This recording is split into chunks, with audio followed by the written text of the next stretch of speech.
Walter, that I would expect everyone wants to be working absolutely flawlessly before future Apollo astronauts make that trip down to the surface of the moon.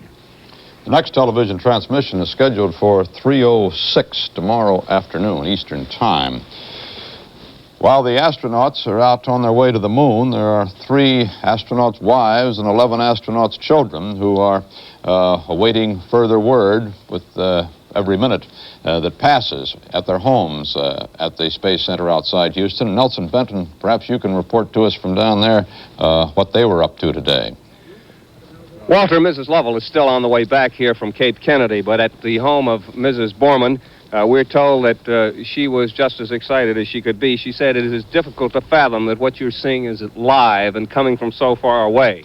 And asked how exciting it was to see her husband, she said she just couldn't answer that question. Mrs. Anders had much the same sentiments, and she got a diagnostic indication from that telecast, Walter. When she saw that Jim Lovell was preparing chocolate pudding for dessert, she figured that her husband, who had been reported ailing, perhaps wasn't so bad after all if you could eat that. Walter?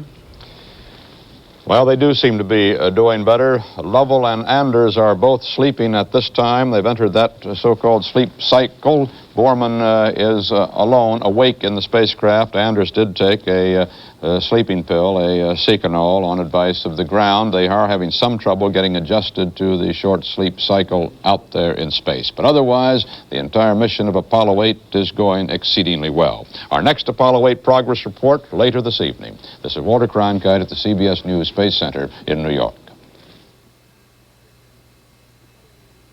This has been a CBS News special report. The flight of Apollo 8. Brought to you by Western Electric, manufacturing and supply unit of the Bell System, the people who provide telephones and equipment that connects them.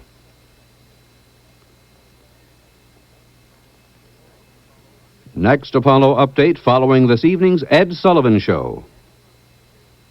This is CBS.